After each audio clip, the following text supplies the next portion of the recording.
So you're liking Holly Dolly for this? I kind of agree. A lot of class with this horse. And got some early speed too. We'll see how it goes. Oh. Greetings, sports fans. Just going over to Racing Farm with Nova, or Milkbone. We got a lot to bring to you this week. It's the season finale of season 1. We're coming to you from Studio 1 here in Gassville. And we're starting out with Pick of the Week this week. This week 18, it's a tough week, but we had some picks of the week. And very proud of these picks. They were the Badgers. They had the Browns over the Bengals. The Browns won that game 20-18. Big upset. Nobody had them but the Badgers. Tipping the visual right there. And then the Hangster. He was the only one to believe in the Lions. Everybody thought the Bears were going to win that game. I thought the Bears, they should win that game. But, you know, they let me down. This is why I don't always pick the Bears. But they're in the playoffs. I can't complain. But that was a great pick, Hangster. Lions won that game 19-16. Close one. And finally, Cracklin' Rosie. The Cowboys and the Giants. She was the only one who had the courage to take the Giants. Giants, I forget what they are, like 3-13, something like that. But she had them, and that was a blowout, in my opinion. 34-17, biggest upsets of the week. Fantastic. Those are tip of the visor, scores there. I really liked them. And, on another note, I swear off of week 18 with the bookies because, I've been disappointed and lost too many times that I'm even afraid to bet $2. But the Surfer Girl, I got to tell you, it was the biggest game of the week as far as we were all split on that game. It was the Sunday night game of the Ravens at the Steelers. But she looked at me and said, what's the point spread on that game? So I look it up. It's -4.5 at game time. She goes, Steelers going to win it outright. Put $20 on the money line and tell me what that'll pay. $58 is what that would pay. And I couldn't believe it. She made the bet. And I'm thinking, this is a crazy game. It's going to go back and forth. And sure enough, it did. And what was it down to? What was it down to? A missed field goal. Right? Boom. She wins in the last seconds of the game. Grinning like a cat she was. I got to admit, I was proud of that. I was very proud of that particular bookie bet. Good job, Surfer Girl. I'm sure everybody is cheering right along with you. And now we're going to get down to, what went on this week and the finals. But I like to start out on the bottom. And if any of you just race to the end to see who won, and do the speed thing, you should feel bad because we're bringing a show to you. I worked on this. I got papers here I wrote. So let's get started at the bottom, which is where I always start, and you guys know it. This year, it was the Boilermaker. No big surprise there. He fought like a prize fighter. He was like Rocky, getting beat up every week. This week he managed 10 wins. It was good, double digit, but it was too little, too late. Your best week was week 16, where you had 13 wins out of 16 games. That's really, really, really good. So, as you take your Alka-Seltzer and try to keep, the bad stuff down, just think, I did have one good week. And you wound up with 158 wins. But that 1 week didn't get you any tiebreaker points. So you ended up with 0 tiebreaker points. And I know how that feels. So, Boilermaker, you're always in it. You've always tried. This is just the first time you come in last. I personally have never come in last. But you know how good I am, and that probably doesn't surprise anybody. So, Boilermaker, you were on the bottom this year, 158 wins. Surfer Girl, you came in just above them. Anybody. So, Boilermaker, you were on the bottom this year, 158 wins. Surfer Girl, you came in just above them. And this being your rookie year, I don't think anybody would be shocked at that. You're in a tough league with veterans. You had 8 wins this week. So out of 16 games, not too good. And you knew that. But you did have that bookie bet that saved you. In any event, your best week was week 3. You had 12 wins, which gave you a total for the season of 165 wins, 1 tiebreaker point. Good for you. Rookies usually end up on the bottom. And then, well, we're coming to the Rooster. The Rooster can crow because he's won this in the past. But this year, horrible, in my opinion. Anybody who finished below me was pretty much horrible. You had 9 wins this week, which wasn't all in itself bad. But, you know, it just didn't gel for you this year. It just didn't gel. Your picks were scattered. But your best week came in week 4 when you had 13 wins. And that got you some tiebreaker points. 165 wins, 2 points. And then, well, then there was The Undertaker. He actually had the same score at the end. But this week, he was on the bottom. Because The Undertaker, when he's in this situation, he always goes kamikaze.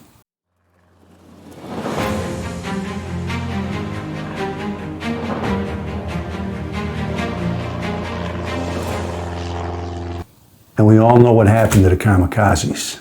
They got blown out of the sky.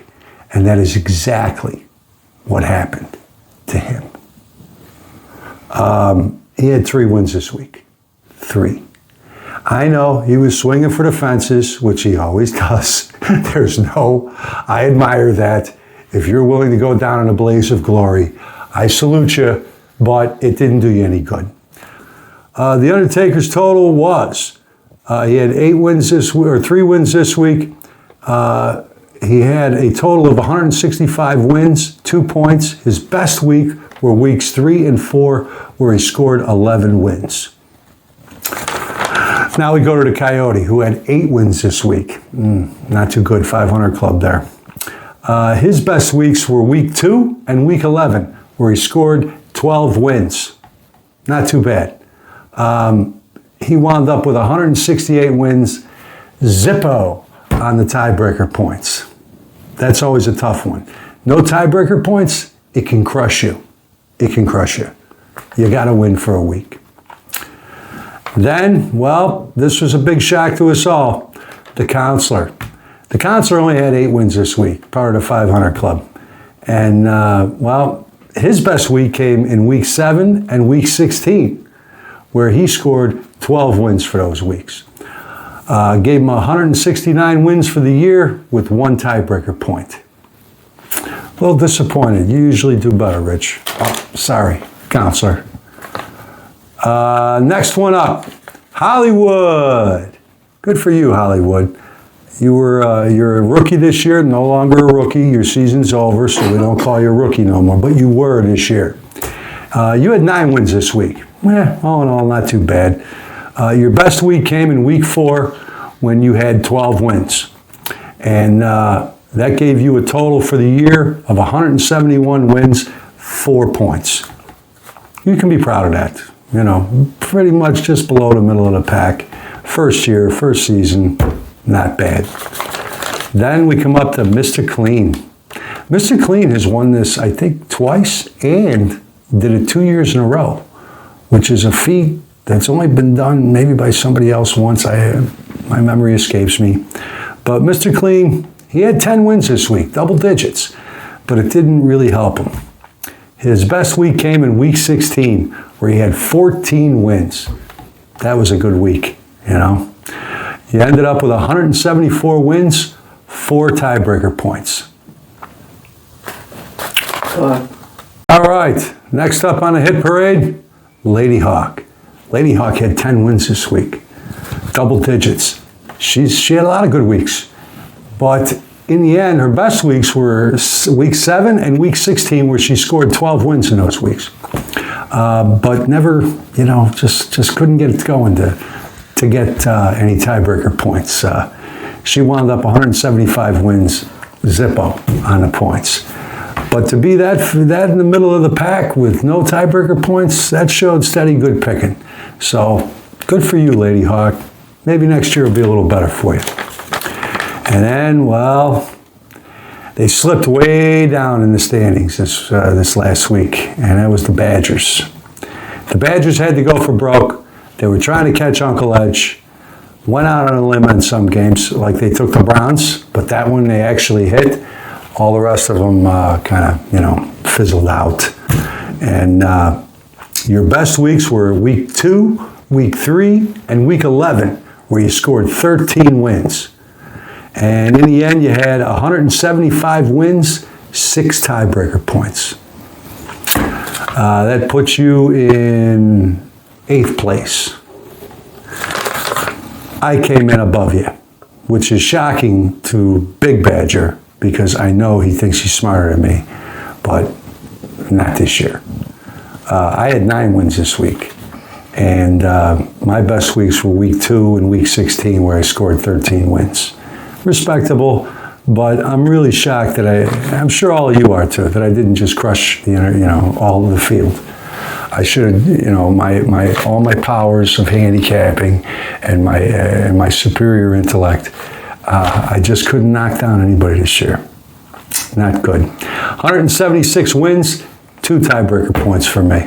That's where I ended up. And then came in Lucky Dan. Lucky Dan, also a rookie this year. He had 10 wins this week, double digits. His best week came in week 7 when he had 14 wins. And all in all, he had 176 wins, 3 tiebreaker points. 1 tiebreaker point, I would have at least tied you, but I didn't. And then 5th place comes in with 9 wins. The Jayhawker, this week he got 9 wins.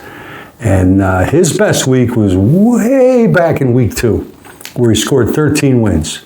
But it gave him a total this season of 177 wins, 4 tiebreaker points. And then we move up to the winners for the week. The next one's one for the week. South Pond Goldilocks went out swinging.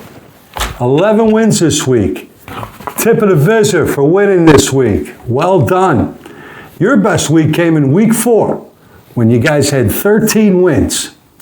And you totaled out 4th place, 178 wins, 4 points. Good job. 3rd place. And he contended all year long, but just could not catch the leaders. It was the Hankster. He had 11 wins this week.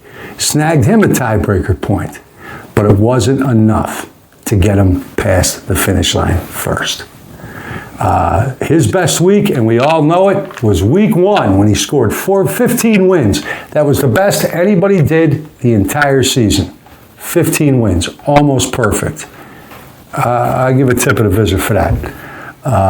You were good all year. You just couldn't close at the end here. You had a total of 179 wins, 4 tiebreaker points. And now we get down to the final 2. There could be a drum roll. Cracklin' Rosie, you won for the week. You got 11 wins this week on week 18. That's great. But it wasn't enough. And it's going to kill you. Your best week was week 1. Way back in week 1, you had 13 wins. You never quite got back up to that high again. But you managed to get 181 wins and 3 points. You got a point this week, Rosie? I tipped the visor, not just for this week, but for the whole season, for staying up and fighting your way to the top, but you just couldn't pass Uncle Edge. This is going to hurt. Uncle Edge had 9 wins this week. He didn't even win for the week.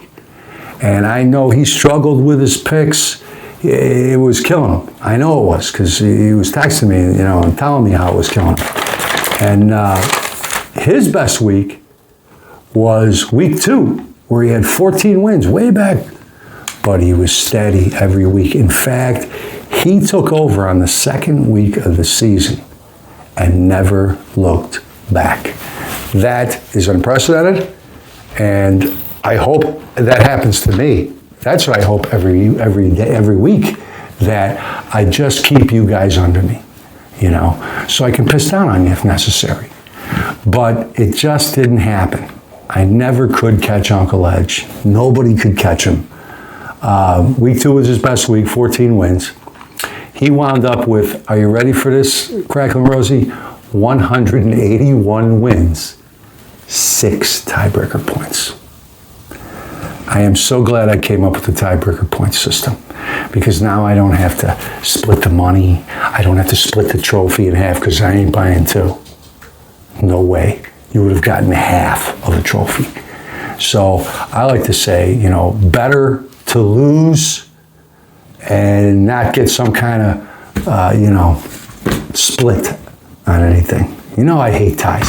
I hate ties, I hate ties, I hate ties. I can't stand it. It's un-American. All of you know that. Uncle Edge, the visor comes off. Congratulations. You now join the pantheon of champions. I think you've been in this about 10 years. And I don't think you ever got above 3rd place before. I could be wrong. But I'm just saying, you really shined this year. And you can stand on a mountain now with the sun gleaming down on you. I've already ordered the trophy.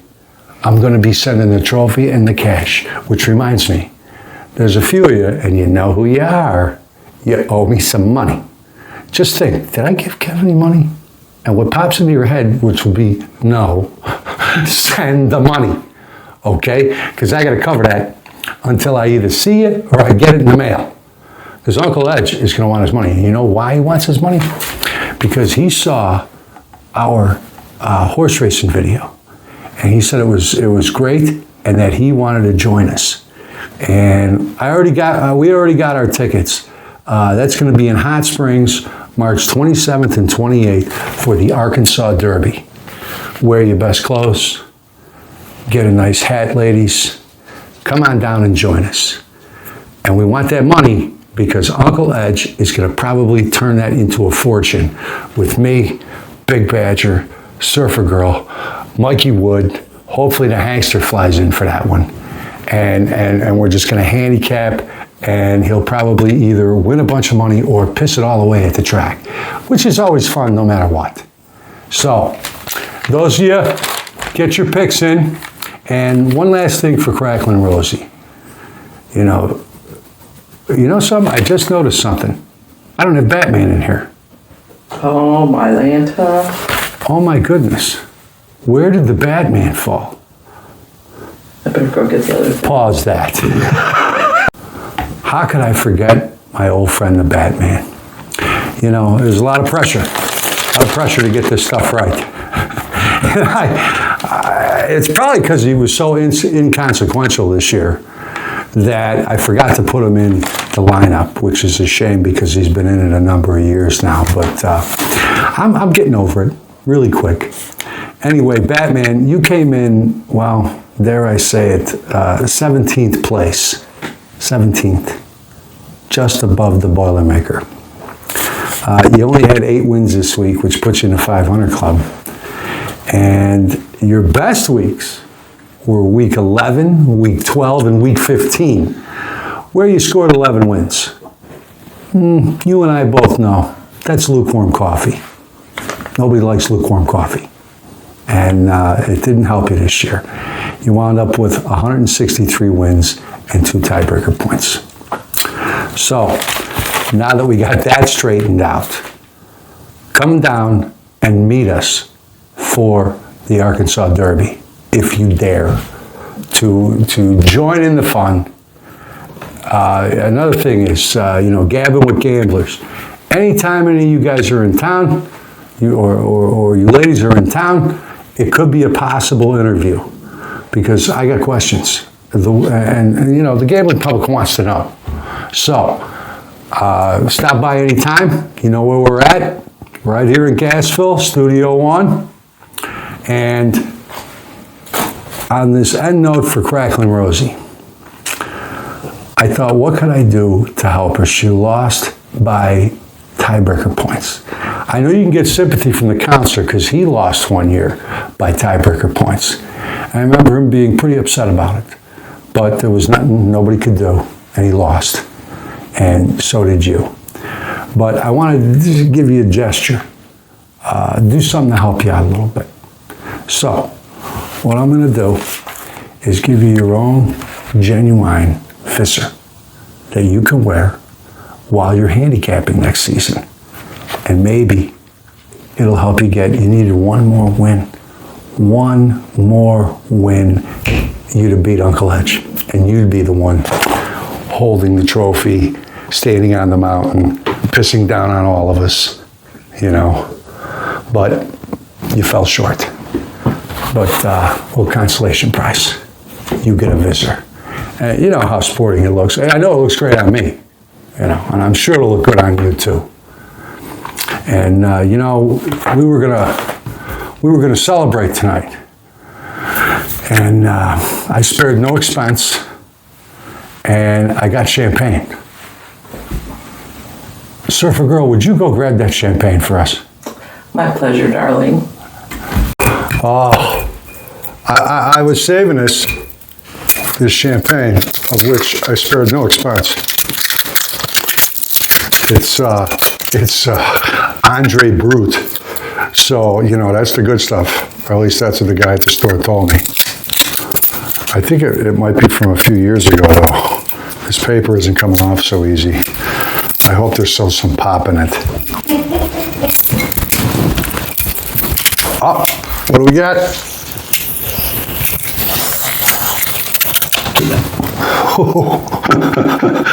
Not a whole lot of pop there. It smells bad, so I'm going to do a little pour in here. And I want to thank all of you for making your picks. Most of you getting them into me on time.